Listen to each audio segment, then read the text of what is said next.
Hello and welcome to my video. Now this painting behind me is one that I painted on the 27th of May, or probably maybe the 26th, but I uploaded it onto YouTube on the 27th. And I left you dangling a little bit at the end because I had a complete change of mind and I decided to wipe away the foreground because I just didn't like it. What other reason need there be? Anyway, what I did, I changed the painting and I unfortunately started painting while the thing was uploading and I didn't record any narrative, so I'm going to put a little mini me up in the corner, probably there, somewhere around here, of me telling you what I'm doing. So at the same time I'll be looking at my video editor to try and remember what it was and why it was I was doing what I was doing. It all fades into the past. So that'll be in a second. Before I get on to that, I'd just like to say thank you for all the lovely comments that you put on my videos. It does actually give me the energy to keep going. It's actually better than money.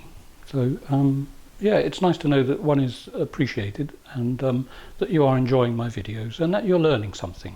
That's what my main aim is. So what else? Any other things? Lots of questions that I keep getting asked, so I'll just run through them really quickly and then we'll get on with the painting. I use oil or liquid or alkyd, mostly alkyd rather than liquid.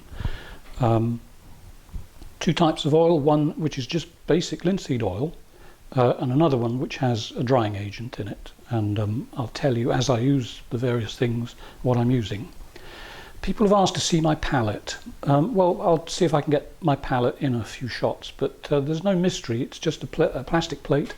I put some oil paint on it and a big gloop of oil, and I mix them together. So I'll show you if you want, but it's going to be a bit like watching grass grow, but I'm sure some people might find it interesting.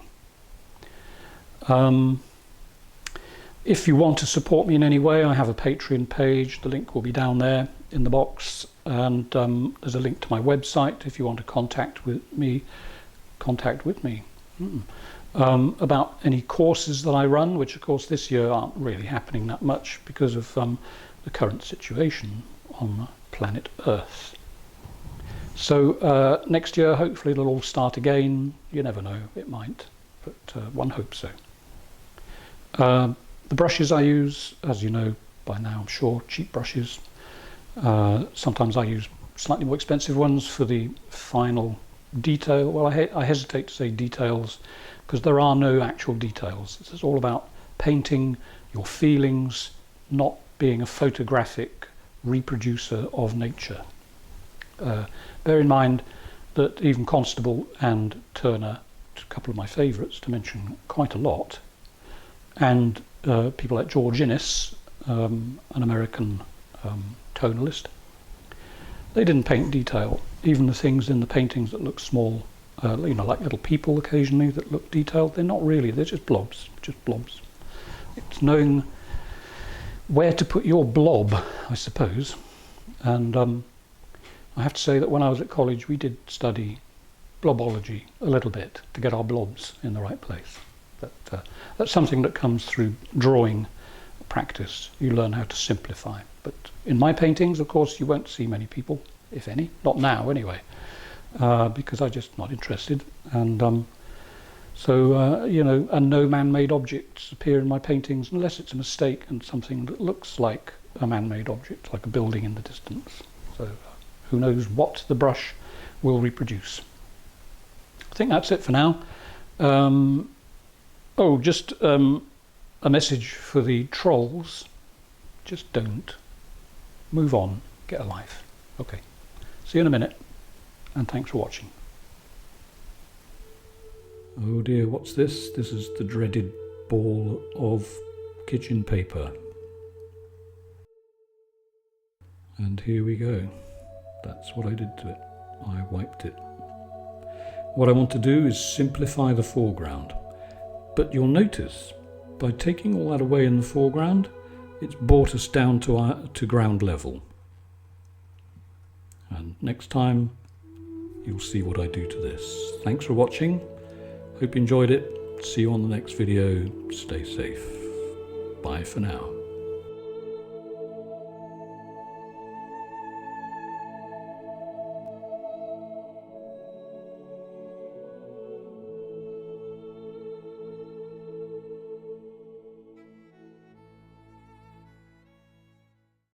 So off we go. What I decided was that I would do a line of trees in the foreground, and then once I'd done that, I would then glaze the picture to add a few nice bright spots.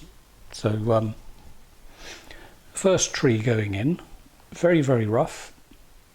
As I always say to people, when you paint a tree, don't think tree, think essence of tree. Hope that makes sense. It does to me at least, but and I'm sure it does to some people. But it's the overall feeling that a tree gives you. Don't get tied down to a trunk and branches, twigs and leaves, because that is the road to detail. And about 36 years ago, let me tell you about the word detail. I used to work for a magazine all about taxes, international tax law. My goodness, it was interesting. But I used to draw portraits of every person who wrote for the magazine, and I'd use a pen called a rotring pen, which is like a needle point, and I'd do these portraits using little tiny dots to make up the face. And that would be photographed and reduced down and put in the magazine next to the person's name. And then after about 300 of these, I was thinking to myself one day, I've always been interested in palindromes, you know, a word that is spelt the same backwards. And I decided that I was becoming over-detailed, and I invented a word. And I've never seen it anywhere. It doesn't exist in a dictionary. I decided that I was becoming detailiated. Now, if you write out detailiated and then read it backwards, it's exactly the same. Maybe I should write to the Oxford dictionary people and tell them, hey, I've got a word I invented, detailiated. Anyway, from that point on, I decided that I would avoid detail as much as possible. So anyway, so that's my point here. Don't get bogged down with detail. Get the feeling of the object that you want to paint, and you'll find it will have much more life in it than something that is stiff and boring and frankly tedious. So there I am. I've chucked in 4 trees. I think I only chuck in 4. I've got the painting over there, so I can look. Anyway, once I've done that bit, I will start to add a bit of a glaze to the painting, because since I did this, it's obviously been a bit of a while, and the painting is actually bone dry, so I can do anything I like on it once we get past this stage. So just a few suggestive blobs, back to blobology, a few blobs, just to suggest something that is going on in the picture, just the feeling.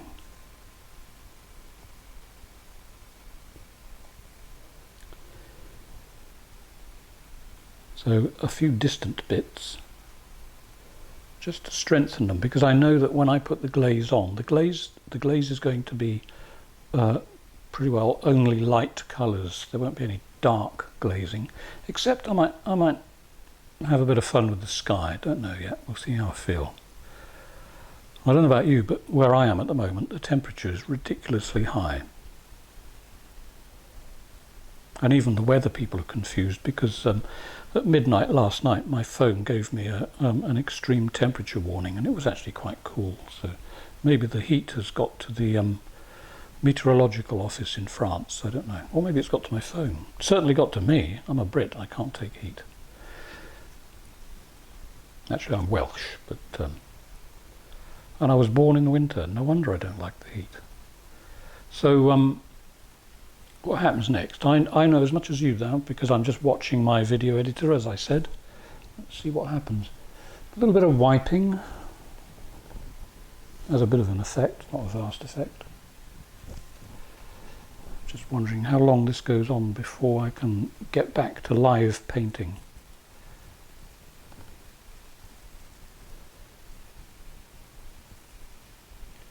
You notice the effect that the paper, oh no, I mustn't call it kitchen paper. I've got to call it paper towel.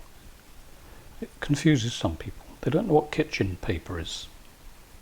It's not something that you draw on only in the kitchen. It's a paper towel. And the good thing about it is this instant texture that you can get. You could spend all day tickling that with a brush and you'll never get the same effect, and you can get the effect you want within seconds. If you are into detail, you can do this, put all these light spots on the trees, then go back on it when it's dry to add any little bits of detail that you feel you want to add. In other words, this is your fixed drawing.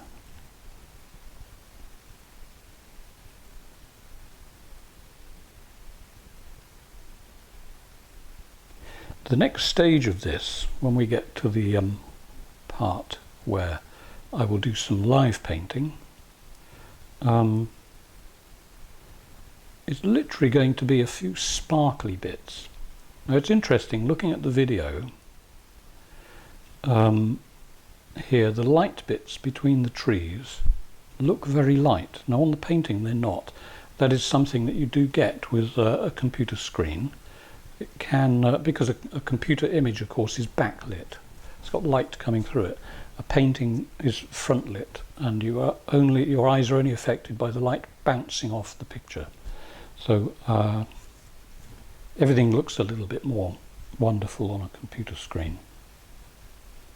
It's quite a trial sometimes, trying to get your painting to match what people are actually seeing on their screen. And of course everybody's screen is set differently. My screen is as balanced, I suppose, as I can get to real life that I see here. But your screen may have a bias towards red or blue or yellow or green or whatever. So you may see something completely different.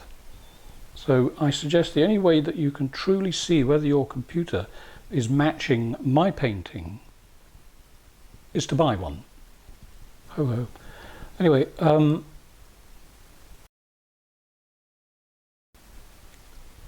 so as I said, there in the foreground, those little light bits there, they're suggestive of something happening without having to sort of sweat over it really. It's just see what happens, have fun, relax, take your time. Or even what you could do, you could try painting a picture as fast as possible. This is something that was done, inflicted upon us when I was a student.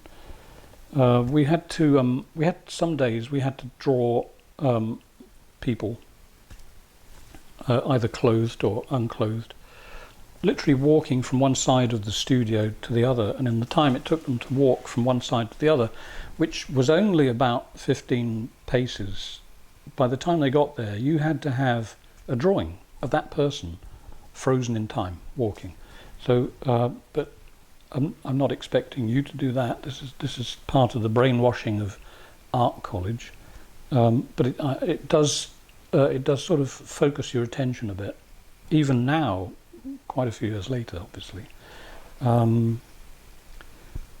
If you are a reasonable draftsperson, can't say draftsman nowadays, can you? Could be a draftsperson, a draftsgender, then you could try painting a picture as fast as possible. Don't worry about the mistakes, just bang it out and see what happens, and you may be quite surprised. If you want to practice this, obviously get a board, nice big board, just splash the paint on, go really quickly, because you can always wipe it off, start again. Anyway, I can see by my editor here that we're coming to the end of this stage, so now I'm going to go on to real life. Okay, so we're back to normal now. Well, as normal as I can be anyway. This is light green. Does exactly what it says on the label. It contains light green. There's nothing fancy about this. I'm not going to mix it with anything. All I'm going to do, for those who wanted to see my palette, there's a palette, okay? They're very thin and very rare now. They don't make these anymore, or if they do, they don't sell them. and there's about I don't know, 6 or 7 there. So when you've used one, you can just peel it off, and there's another one underneath. Once these are gone, that's it. I'll be on to possibly wooden pallets. I don't know. We'll see. So that's light green. Standard cheap brush, nothing fancy. And a little bit of oil, I think. Let's see, what should we use? Let's try, not that one. It's empty. There's a little bit in this here. This is, again, Le Franc-Bourgeois. This is a, oh no, that's Alkyd. It's been one of those days. Let me actually find the medium I'm going to use today. Oh, this could be interesting. Okay. Again, Le Franc-Bourgeois. Take 2. This is called Carthame. That's interesting. It's safflower oil gloss. Improves fluidity, non-yellowing and sictive. Does not separate pigment when painting blocks of colour. Perfect when using light tones. So I'm going to be using light tones. This is a new one on me. Haven't used this. And, well, oh, smell. I wish we had smelly vision, because, my goodness, that's a wonderful smell. I think a dab or two of that on the neck wouldn't go amiss. Yummy. It's got a very perfumey smell. Extremely viscous. Very, very runny. Let's see what that does. Well, all I'm doing anyway is I'm going to make a glaze.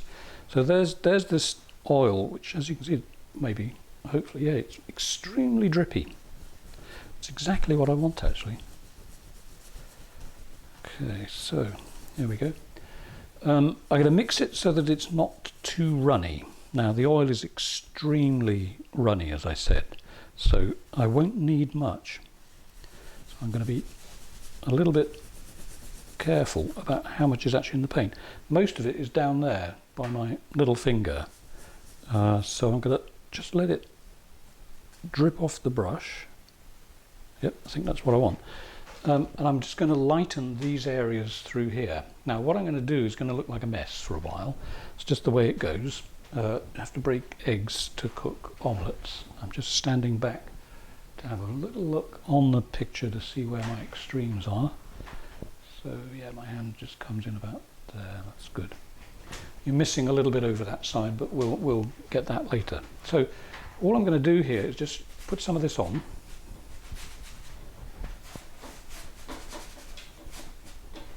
A little bit there. Nothing fancy. Sort of brightens it a little bit. A little bit more colour just in here. And in fact, I think more paint, less oil, just here. And a little bit there, and a little bit just there. That's good. This is going to be quite a quick video, because there's not a lot to do to this. In a minute I'll get on there with a palette knife, just to get a few little twinkly bits in. But a lot of this is just finishing off, a little bit of tickling, a little bit of, let's have a little bit more light down here. You don't have to have a dark foreground. It can be light, obviously, because light goes everywhere. Okay, it's not a vast difference to the painting, but it's going to sort of liven it a little bit. Now, this blue stuff across here, some people like it, some don't.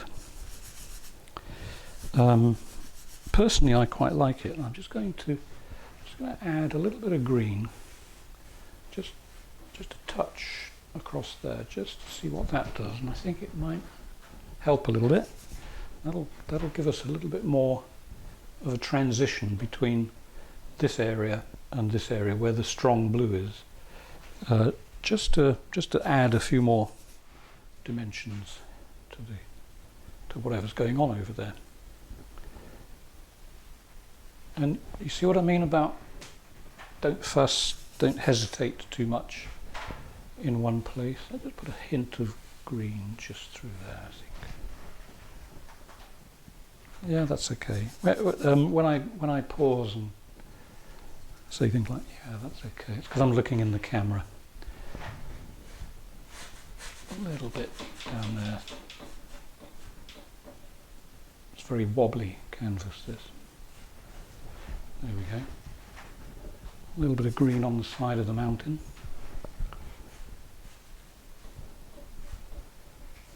By the way, this place doesn't exist anywhere. This is just somewhere in my mind, really. My mind is full of these things.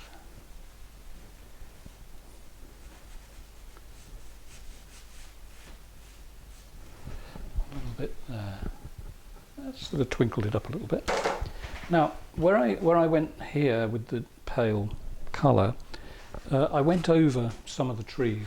So the next thing I'll do is just reveal them again.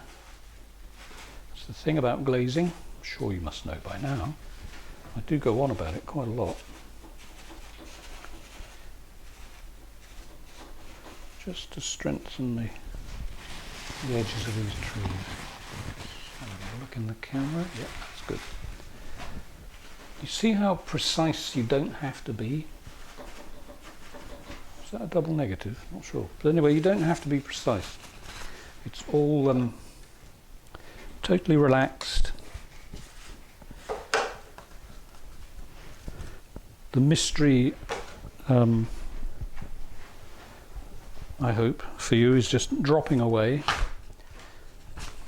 Keep in mind that if you think something is difficult to do, it will be difficult to do. It will not disappoint you. So get that out of your head. Start concentrating on, yes, I can do this. There was a time when I couldn't do it. And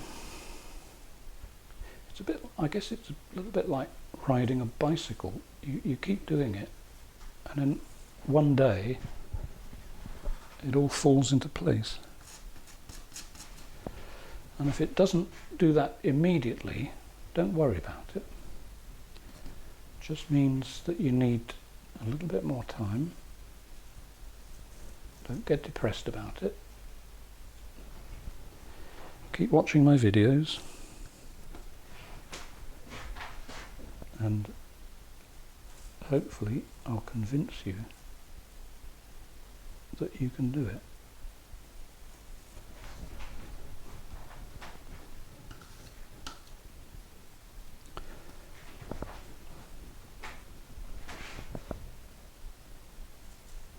All I'm doing, as I said earlier, is just adding a few bits like this, which may not look much, but when you take the picture as a whole, these little things, these little twinklies, are the things that make it look detailed. But in fact, there is nothing there. It's just a little spot of paint,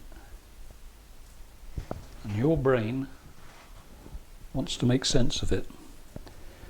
So your brain is actually doing a lot of the work for me. What should we talk about while I'm painting? I don't want this to be a very long video. I recently put one up, by the way, which I think is 1 hour and 47 minutes. It took over 30 hours to upload, and because it was a very big file. I don't want this one to be quite so long. I always watch my statistics, and people do ask me for long videos. But when I look at the statistics, I can see how long people are actually watching the videos. And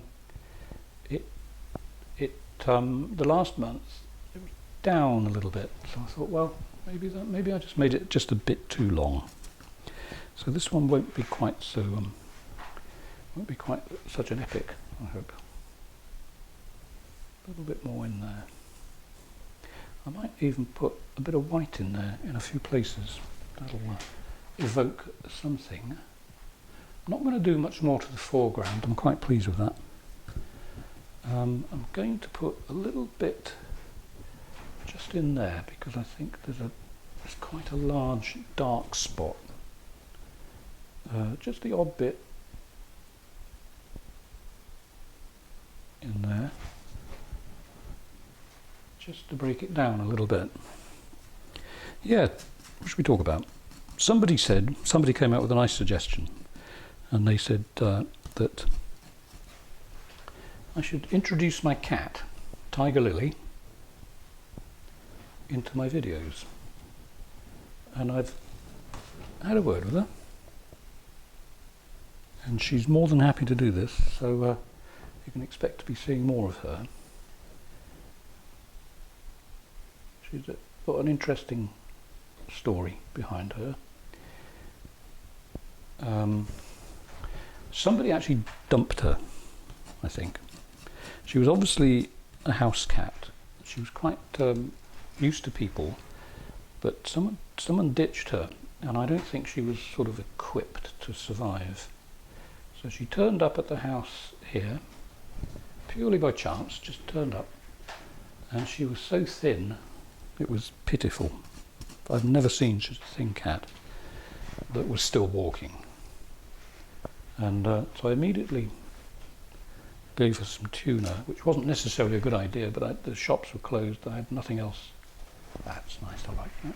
Nothing else to give her.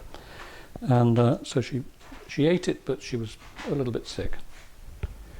And next morning I went and got some cat food, got her checked at the vet, and she basically moved in.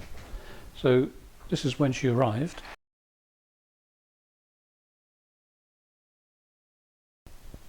And this is what she's like now.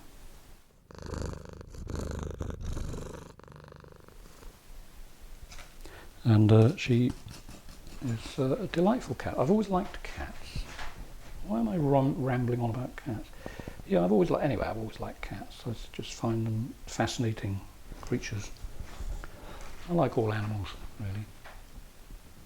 Okay, I think I'm actually not far off finishing this. I was thinking of doing more to the sky, but I think I'm happy with that.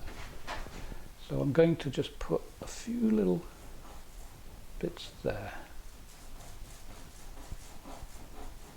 just to give that a little bit more depth. Okay, I think that's enough.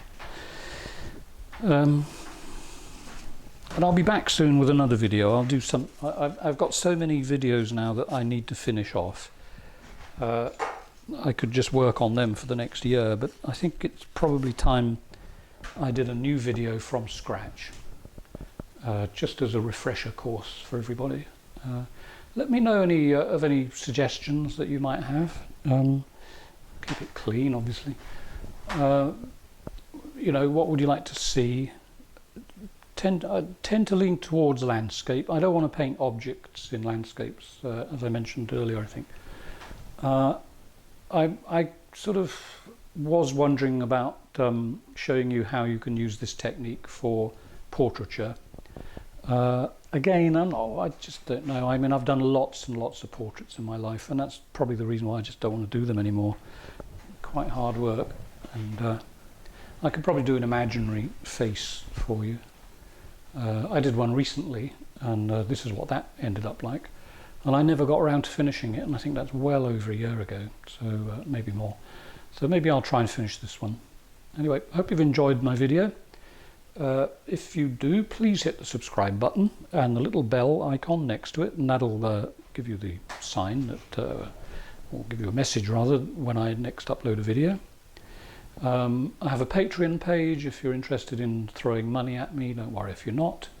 And if you want to know about teaching, you can contact me via my website. That'll be in the box below. And